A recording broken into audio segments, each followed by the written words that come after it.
جب عمرۃ القضاء کیا حضور علیہ السلام نے، تو عمرۃ القضاء کے موقع پر کفار نے دیکھا کہ مسلمان بہت کمزور ہو چکے ہیں، بہت ماڑے ہیں، دن رات کی مشقت، دین کے لیے تگ و تاز، محنت، تھوڑے کمزور ہوئے تھے۔ تو انہوں نے کہا لو یہاں مکے میں تھے تو کتنے تنو مند، صحت مند اور اچھے تھے، مدینے میں چلے گئے ہیں تو وہاں کی ہوا راست نہیں آئی تو کمزور ہو گئے، ماڑے ہو گئے۔ تو حضور علیہ السلام نے صحابہ کو آج جب طواف کرو تو پہلے 3 چکر رمل کے طور پہ جو ہے وہ کندھے اچکا کے، جس اکھاڑے میں پہلوان نہیں چلتا چھوٹے چھوٹے قدم بھرتے ہوئے، کہا پہلے 3 چکر یوں لگاؤ تاکہ ان کو بتاؤ کہ ہم ماڑے نہیں، ہم تگڑے ہیں۔ اللہ اکبر۔ تو پہلے 3 چکر کفار کو جلانے کے لیے اور پھر دوسرے 4 چکر رب کو منانے کے لیے۔ یہ دین ہے، دشمن کو جلانا بھی دین ہے۔ اللہ اکبر۔ تو کہا کہ کندھے اچکا کے چلو تاکہ انہیں پتہ چلے ہم تگڑے، ہم ماڑے نہیں ہوئے۔ اب صدیاں گزر گئیں، اب تو جب ہم حج کرتے ہیں یا عمرہ کرتے ہیں تو رمل کے پہلے 3 چکر اچکا کے کندھے اور اٹکلیاں کرتے ہوئے چلتے ہیں، تو چھتوں پہ اوپر تو ہمارے بھائی ہی طواف کر رہے ہوتے ہیں۔ اب تو مکے کی سرزمین میں کوئی کافر نہیں بستا، تو اب کس کو دکھلا رہے ہیں؟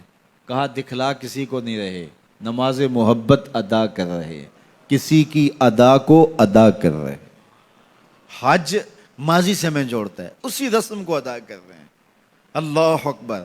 دیکھیے مؤذن کے لیے جب وہ اذان دے تو کیا کہے؟ حی علی الصلاۃ، حی علی الفلاح۔ جب حی علی الصلاۃ کہے تو چہرہ ادھر پھیرے، جب حی علی الفلاح کہے تو رخ ادھر پھیرے۔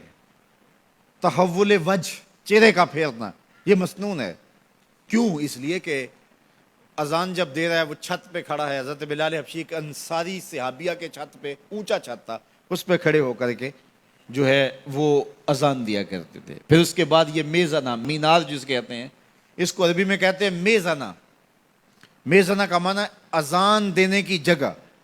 یہ اب منار بطور علامت بنائے جاتے ہیں، وہ یاد تازہ کر لی جاتی ہے ماضی کی، اور مینار کا اب مقصد وہ نہیں رہا، صرف اس یاد کو باقی رکھا گیا ہے۔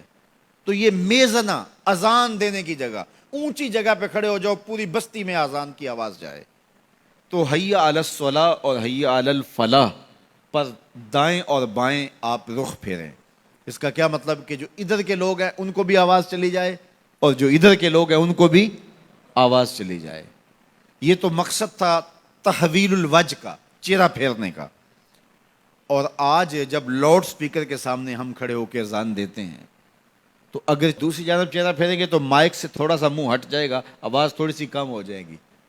تو اب تو بظاہر منہ سیدھا رکھ کے جو ہے وہ آواز دینے میں اور حی علی الصلاۃ، حی علی الفلاح پڑھنے میں فائدہ ہے، لیکن اس کے باوجود بھی آپ مائکروفون کے سامنے کھڑے ہیں، اذان دے رہے ہیں، پھر بھی رخ پھیریں گے۔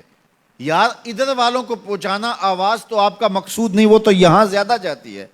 کہا کہ ہم تو یار کی ادا کو ادا کر رہے ہیں۔ تو ماضی سے میں جوڑتا ہے حج، پورا حج دیکھ لیجئے، یہ چاہے زمزم پہ آنا، یہ صفا مروہ کی دوڑیں، یہ ملتزم سے لپٹنا، یہ مقام ابراہیم پہ آنا، یہ حجر اسود کو چومنا۔ یار انسان ہو کے پتھر کو چوم رہا ہے؟ مجھے یہ بتائیے، اسلام نے پتھروں سے دور نہیں کیا، لیکن حجر اسود پتھر ہے، اس کے نیڑے کیا جا رہا ہے۔ مقام ابراہیم پتھر ہے، اس کے نیڑے کیا جا رہا ہے۔ کہ ابراہیم علیہ السلام جہاں کھڑے ہوئے ہیں اس جگہ کو مصلی بنا لو، جائے نماز بنا لو۔ مالک تو پتھروں سے دور ہٹاتا ہے اور یہاں سر جھکانے کے لیے کہتا ہے۔ فرمایا کہ یہی تو میں بتانا چاہتا ہوں، محبت کی اگر بولی سمجھتے ہو تو اپنے ڈیرے سے یار کا ڈیرا اچھا لگتا ہے۔ اتنی دیر تک تمہارا طواف نہیں مانوں گا جب تک وہاں پیشانی نہیں رگڑو گے جہاں یار کے قدم آئے۔ اللہ کے گھر کا طواف کر لیا، کسر باقی نہیں رہی، لیکن کہا کہ قبول تب ہوگا جب 2 رکعتیں پڑھو گے۔ کہاں؟ مقام ابراہیم پہ۔ میرے گھر کا طواف کر لیا، لیکن محبت کی زبان سمجھتے ہو تو اپنے ڈیرے سے یار کا ڈیرا اچھا لگتا ہے، تمہیں یہاں ماتھا رگڑنا پڑے گا جہاں میرے خلیل کے قدم آئے ہیں۔